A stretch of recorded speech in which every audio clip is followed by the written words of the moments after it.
Hello বন্ধুরা, সবাইকে স্বাগত জানাই স্টাডি সাকসেস কোচিং সেন্টারে। বন্ধুরা, তোমাদের জন্য চলে এসেছি আবারও কিন্তু আরেকটি গুরুত্বপূর্ণ এসএসসি এমটিএস 2024 এর জন্য 50খানা জেনারেল নলেজ এবং জেনারেল সায়েন্সের কোশ্চেন নিয়ে।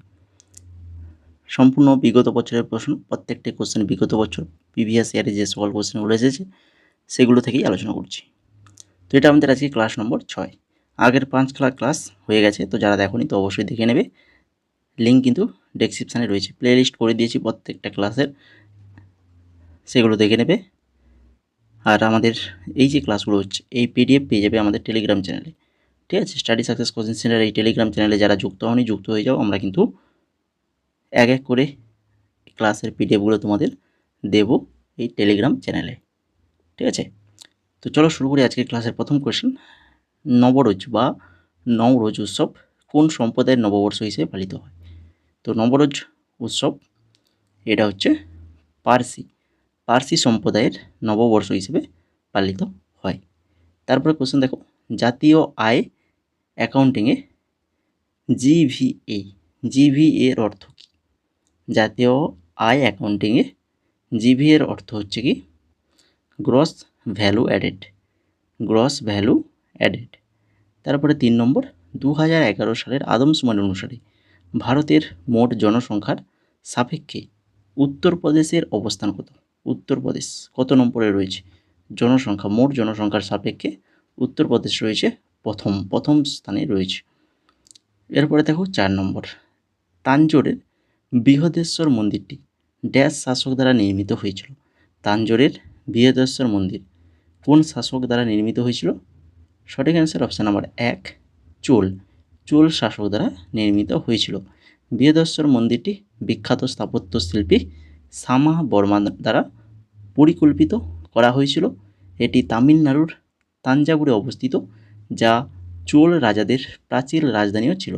তাহলে তামিলনাড়ু রাজ্য জিজ্ঞেস করে তাহলে তামিলনাড়ু বলে দেবে, তাঞ্জাবুরে। তারপরে দেখো, প্রথম রাজরাজ চোল বৃহদেশ্বর মন্দিরটি নির্মাণ করেছিলেন প্রথম রাজরাজ চোল। এটি হলো 1987 সালে ইউনেস্কো দ্বারা ঘোষিত একটি বিশ্ব ঐতিহ্যবাহী স্থান। এরপর চলে যাও 5 নম্বর কোশ্চেন।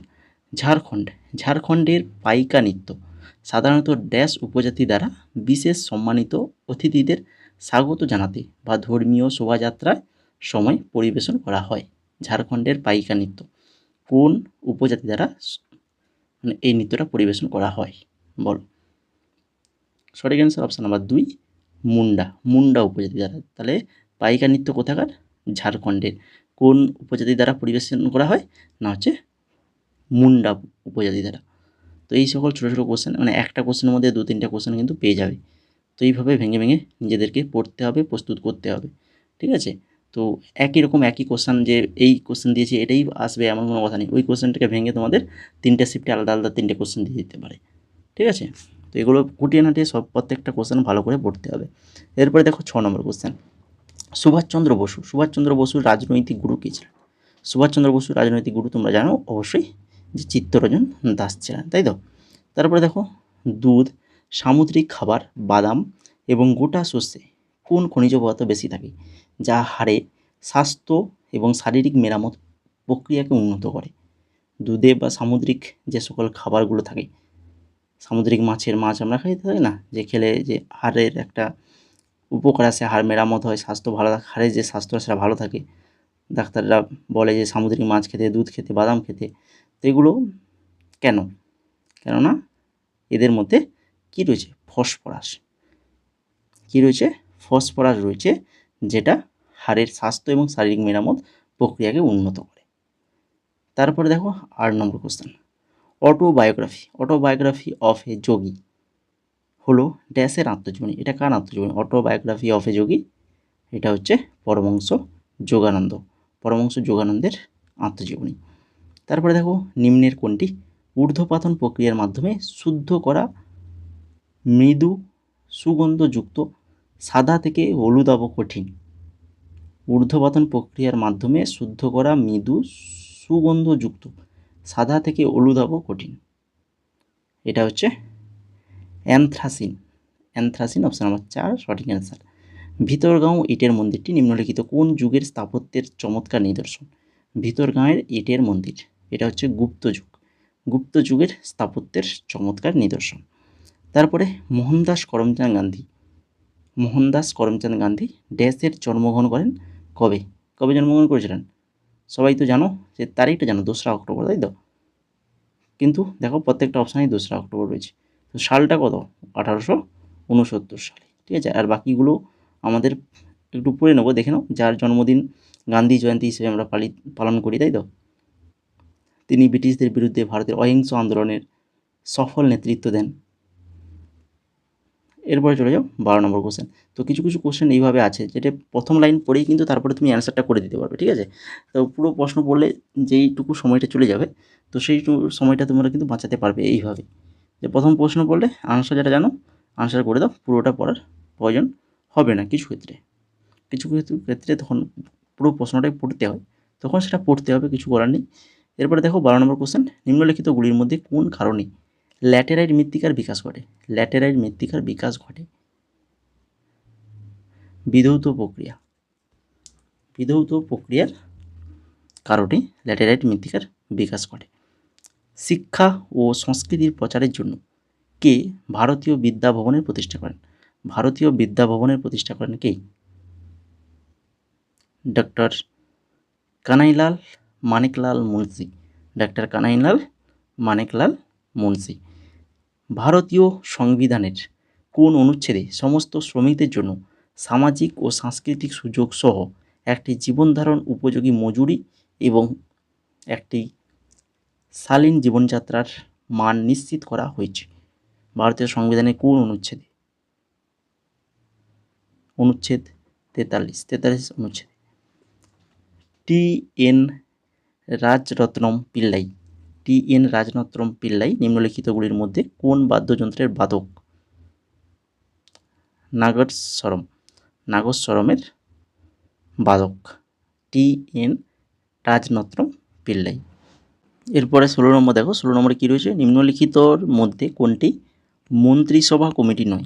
মন্ত্রিসভা কমিটি নয় কোনটি? দেখো সর্বপ্রথমেই দেখতে পাচ্ছ যেটা মন্ত্রীদের মধ্যে দ্বন্দ্ব সংক্রান্ত কমিটি, এটা কিন্তু মন্ত্রিসভার কোনো কমিটি নেই এরকম। বাকি যেগুলো দেখো মন্ত্রী পরিষদের নিয়োগ কমিটি বা রাজনৈতিক বিষয়ক কমিটি, বিনিয়োগ ও প্রবৃদ্ধি সংক্রান্ত কমিটি, এই কমিটিগুলো রয়েছে। বা এই যে মন্ত্রীদের মধ্যে দ্বন্দ্ব সংক্রান্ত যে কমিটি, এটা কিন্তু কোনো কমিটি নয়। তারপরে দেখো 17 নম্বর কোশ্চেন, গৌড়মারিয়া ড্যাশ রাজ্যের একটি নৃত্যশীল শৈলী, আনন্দ এবং আহ্বানের একটি সুপরিচিত শিল্পরূপ। এটি একটি দলগত নৃত্য এবং পুরুষ ও মহিলা উভয়ই এই নৃত্যে উৎসাহের সাথে অংশগ্রহণ করেন। বলো, গৌড়মারিয়া কোন রাজ্যের একটি নৃত্যশৈলী? এটা হচ্ছে ছত্তিশগড়ের একটি নৃত্যশৈলী গৌড়মারিয়া। তারপরে দেখো মাই কান্ট্রি মাই লাইফ হলো ড্যাশের আত্মজীবনী। এটা কার আত্মজীবনী বলো? সঠিক অ্যান্সার হয়ে যাবে অপশান নাম্বার 4, এল কে আদবানির আত্মজীবনী। নিম্নলিখিতগুলির মধ্যে ভারতের কোন ভূপ্রাকৃতিক অঞ্চলটি পলিমাটি দ্বারা গঠিত? সেটা হচ্ছে উত্তর সমভূমি, যেটা পলিমাটি দ্বারা গঠিত। ধ্রুপদী নৃত্যের জাতীয় পুরস্কারকে ড্যাশ বলা হয়? ধ্রুপদী নৃত্যের জাতীয় পুরস্কারকে বলা হয় অভিনন্দন সরোজা পুরস্কার। এরপর 21 নম্বর, ভারতের 2011 সালের আদমশুমারি অনুসারে কোন রাজ্যে ঋণাত্মক জনসংখ্যা বৃদ্ধির হার রেকর্ড করা হয়েছে? ঋণাত্মক জনসংখ্যা বৃদ্ধির হার রেকর্ড করা হয়েছে নাগাল্যান্ড। তারপরে অর্থনীতিতে বাণিজ্যিক ব্যাংকসমূহের মুখ্য ভূমিকা। অর্থনীতিতে বাণিজ্যিক ব্যাংকগুলির মুখ্য ভূমিকা অর্থনৈতিক প্রবৃদ্ধি ও উন্নয়ন প্রচার। কোন রাজ্যে সর্বাধিক সংখ্যক পাটকল রয়েছে? সবথেকে বেশি পাটকল রয়েছে পশ্চিমবঙ্গে। বৈদ্যুতিক বর্তনী বিচ্যুত বা সম্পূর্ণ করতে কোন যন্ত্রটি ব্যবহার করা হয়? বৈদ্যুতিক বর্তনীতে বিদ্যুৎ প্রবাহ বিচ্যুতি করতে বা সম্পূর্ণ করতে কি ব্যবহার করে থাকি আমরা? সেটা হচ্ছে সুইচ ব্যবহার করে থাকি, তাই তো? তারপরে দেখো 25 নম্বর, দেবেন্দ্রনাথ ঠাকুরের কবে তত্ত্ববোধিনী সভা প্রতিষ্ঠা করেন? দেবেন্দ্রনাথ ঠাকুর কবে তত্ত্ববোধিনী সভা প্রতিষ্ঠা করেন? সঠিক অ্যান্সার 1839 সালে। 1839 সালে প্রতিষ্ঠা করেছিলেন দেবেন্দ্রনাথ ঠাকুর। 1839 সালে 6ই অক্টোবর তত্ত্ববোধিনী সভা প্রতিষ্ঠা করেন এবং 1859 সালে দেবেন্দ্রনাথ ঠাকুর তত্ত্ববোধিনী সভাটিকে ভেঙে দেন এবং তাকে পুনরায় ব্রাহ্ম সমাজে অন্তর্ভুক্ত করেন। তো এই তথ্যটা কিন্তু খুবই গুরুত্বপূর্ণ। 2 নম্বর যে তথ্যটা তোমাদের দিলাম এটা কিন্তু খুবই গুরুত্বপূর্ণ, ভালো করে মনে রাখো। এরপরে দেখো 26 number question, board of control for cricket in India অর্থাৎ বিসিসিআই ড্যাশ সালে প্রতিষ্ঠিত হয়? বিসিসিআই কত সালে প্রতিষ্ঠিত হয়েছিল বলো? এটা হয়েছিল 1928 সাল। 1928 সালে বিসিসিআই প্রতিষ্ঠিত হয়েছিল। তারপরে দেখো ওস্তাদ আলাউদ্দিন খান। ওস্তাদ আলাউদ্দিন খান একজন বিখ্যাত ভারতীয় সঙ্গীতজ্ঞ, তাই তো? তো ড্যাশ বাদ্যযন্ত্রের সাথে যুক্ত এই ওস্তাদ আলাউদ্দিন খান? ইনি হচ্ছেন সরোদ বাদ্যযন্ত্রের সাথে যুক্ত। তারপরে সাধারণত ভারতে কত বছর পর আদমশুমারি পরিচালিত হয়? তো আগের দিন ক্লাসে আমি তোমাদের আলোচনা করেছিলাম কৃষি শুমারি এসেছিলো, ওখানেই বলেছিলাম কৃষি শুমারি কবে, কত বছর? 5 বছর, তাই তো? 5 বছর অন্তর হয়ে থাকে, আর আদমশুমারি হয়ে থাকে 10 বছর অন্তর বলেছিলাম। তো অপশান নাম্বার 3 হয়ে যাবে এখানে সঠিক অ্যান্সার। তারপর দেখো 29 নম্বর, রানী কি ভাব। রানী কি ভাব কোন নদীর তীরে অবস্থিত? এটা রয়েছে সরস্বতী গুজরাট রাজ্যের পাটান শহরের অবস্থিত সরস্বতী নদীর তীরে। এটি 22শে জুন 2014 ইউনেস্কো বিশ্ব ঐতিহ্যবাহী স্থান হিসেবে কিন্তু যুক্ত করেছে। তারপরে 30 নম্বর কোশ্চেন, I2U2কে ড্যাশ নামেও উল্লেখ করা হয়? কী নামে উল্লেখ করা হয়? পশ্চিম এশিয়ান কোয়াড। এই I2U2 গ্রুপ হলো ভারত, ইসরায়েল, ইউনাইটেড আরব আমিরাত আর হচ্ছে আমেরিকা। এই 4খানা দেশ নিয়ে কিন্তু এই গ্রুপটি রয়েছে I2U2। তারপরে 31 নম্বর, নিউক্লিয়াস এবং কোষ পর্দার মধ্যবর্তী জেলির মতো পদার্থকে কী বলা হয়? নিউক্লিয়াস এবং কোষ পর্দার মধ্যবর্তী যে জেলির মতো পদার্থ সেটাকে বলা হয় সাইটোপ্লাজম বলা হয়। তারপরে নবরেহ হলো চান্দ্র নববর্ষ, যা নিম্নলিখিত মধ্যে কোন রাজ্য বা কেন্দ্রশাসিত অঞ্চলে পালিত হয়? নবরেহ বলো, এই যে নবরেহ এটা পালিত হয়ে থাকে কোথায়? জম্মু কাশ্মীরে পালিত হয়ে থাকে, ঠিক আছে? তারপরে দেখো 33 নম্বর, ভারতীয় সংবিধানের কোন অনুচ্ছেদে রাষ্ট্রপতি কর্তৃক শপথ বা প্রতিজ্ঞার কথা বলা হয়েছে? রাষ্ট্রপতি কর্তৃক শপথ বা প্রতিজ্ঞার কথা বলা হয়েছে, এটা হচ্ছে ধারা 60 নম্বর ধারায়। তারপরে 34 নম্বর, নিচের কোনটি রাষ্ট্রপতি নির্বাচনে অংশগ্রহণ করে না? রাষ্ট্রপতি নির্বাচনে অংশগ্রহণ করে না কোনটি সেটা দেখতে হবে। তো সেটা হচ্ছে রাজ্য বিধানসভার পরিষদের নির্বাচিত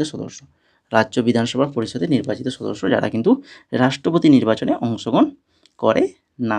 তাহলে কারা অংশগ্রহণ করে দেখে নাও, নির্বাচনের লোকসভা সদস্য, রাজ্য বিধানসভা নির্বাচিত সদস্য আর হচ্ছে নির্বাচিত রাজ্যসভা সদস্য, এরাই কিন্তু অংশগ্রহণ করে। এরপরে আন্দামান দ্বীপপুঞ্জ এবং নিকোবর দ্বীপপুঞ্জ ড্যাশ নামক জলাশয় দ্বারা পৃথক করেছে? আন্দামান এবং নিকোবর এটা হচ্ছে 10 ডিগ্রি চ্যানেল দ্বারা কিন্তু পৃথক করেছে। ভারতীয় সংবিধানের তপশিলি 8 অনুসারে ভারতে কয়টি সরকারি ভাষা রয়েছে? তপশিলি 8 নম্বর তপশিলি অনুযায়ী ভারতে কিন্তু 22খানা ভাষা রয়েছে, 22টি, তাই তো? 22টি ভাষা রয়েছে। রজার ফেডেরার ড্যাশের একজন বিখ্যাত খেলোয়াড়, কিসের কোন খেলার সাথে যুক্ত? রজার ফেডেরার লন টেনিস খেলার সাথে যুক্ত। 18 শতকের গোড়ার দিকে রাজপুত শাসক সোয়াই রাজা জয় সিং ড্যাশের তার নতুন রাজধানী প্রতিষ্ঠা করেন?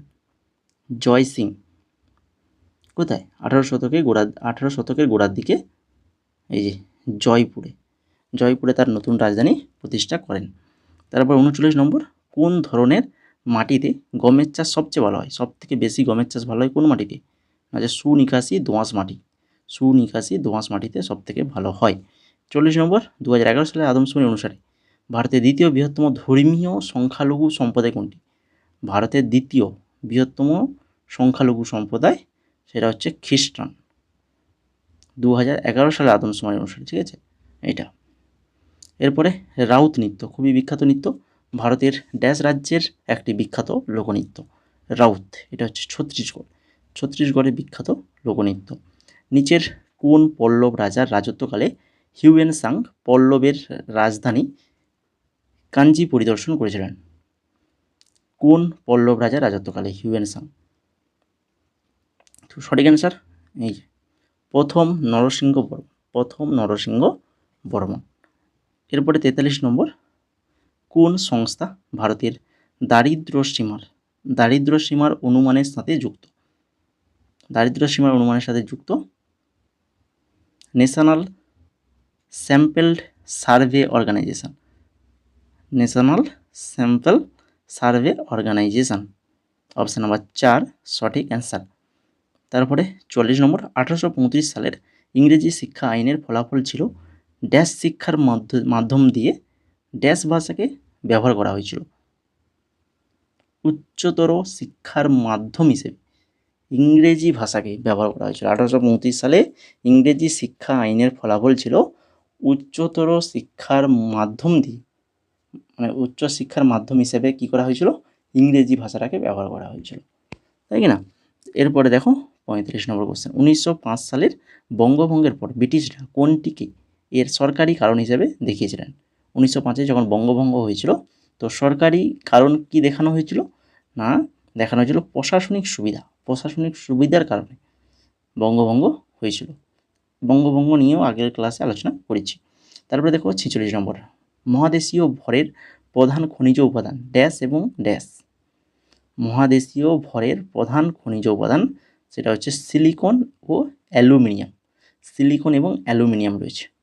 যেটা সহজে তোমরা মনে রাখতে পারবে, এই যে মহাদেশীয় ভূত্বকের গঠন হলো শিয়াল বলা হয়, শিয়াল। আর সামুদ্রিক ভূত্বকের গঠন হচ্ছে সীমা। শিয়াল বলতে সিলিকন আর হচ্ছে অ্যালুমিনিয়াম, সিলিকন আর অ্যালুমিনিয়াম। আর সীমা হচ্ছে সিতে হচ্ছে সিলিকন এবং মাতে হচ্ছে ম্যাগনেসিয়াম। এইভাবে মনে রাখতে হয়। এটা ইংলিশ শিয়াল আর সীমা ইংলিশে লিখলে তবে শিয়াল আর সীমাটা ভালো করে বোঝা যাবে, ঠিক আছে? সিলিকন, অ্যালুমিনিয়াম এগুলো ভালো করে বোঝা যায়। তারপরে দেখো 47 নম্বর কোশ্চেন, ভারতের নিম্নলিখিত নৃত্যের মধ্যে কোনটি রাজস্থানের সাথে যুক্ত? রাজস্থান কোন নৃত্য? এটা হচ্ছে কালবেলিয়া রাজস্থানের নৃত্য। এছাড়া রাজস্থানে আরও রয়েছে ঝুমার রয়েছে, চারি রয়েছে, জিনাদ, ঝুলন লীলা, গেইর, ভাওয়াই, কাচ্চিঘড়ি, প্রত্যেকটাই কিন্তু রাজস্থানের নৃত্য। তারপরে দেখো 48 নম্বর, ভগৎ সিং এবং বি.কে. দত্ত, বটুকেশ্বর দত্ত কেন্দ্রীয় বিধানসভার ড্যাশ তারিখে বোমা নিক্ষেপ করেন? কত তারিখে বোমা নিক্ষেপ করেছিল? 8 এপ্রিল 1929 সালে। তারপরে ফ্রিডম ইন এক্সাইল ড্যাশের আত্মজীবনীমূলক বই? এটা হচ্ছে দালাই লামার একটি আত্মজীবনীমূলক বই। শেষ কোশ্চেন 50 নম্বর কোশ্চেন, নিচের কোনটিকে সেরিকালচার বলা হয়? কোনটাকে বলা হয়? এই যে রেশম কীট বাণিজ্যিকভাবে পালন, যেটাকে সেরিকালচার বলা হয়। তো এই ছিল মোট 50খানা কোশ্চেন, খুবই গুরুত্বপূর্ণ কোশ্চেন, প্রিভিয়াস ইয়ার কোশ্চেন। এইভাবেই কিন্তু আলোচনা হবে রেগুলার তোমাদের জন্য। আগের ক্লাসগুলো যারা দেখোনি অবশ্যই দেখে নেবে। আর আজকের ক্লাসটা ভালো হলে অবশ্যই ক্লাসটাকে লাইক করো, বন্ধুদের শেয়ার করো। চ্যানেলে নতুন হয়ে থাকলে অবশ্যই চ্যানেলটিকে সাবস্ক্রাইব করে বেল আইকনে ক্লিক রাখো। এবং সেই সঙ্গে তোমাদের প্রথমে বলেছি যে টেলিগ্রামে যদি পিডিএফ নিতে চাও তো অবশ্যই টেলিগ্রামে যুক্ত হও। শুধু পিডিএফ নয়, সেই সঙ্গে বিভিন্ন চাকরির ইনফরমেশান, বিভিন্ন রকম ইনফরমেশান কিন্তু পেয়ে যাবে আমাদের ওই টেলিগ্রামে। তো এই জন্য বলছি টেলিগ্রামে অবশ্যই সবাই যুক্ত হয়ে যাও যারা এখনও পর্যন্ত যুক্ত হওনি, ঠিক আছে?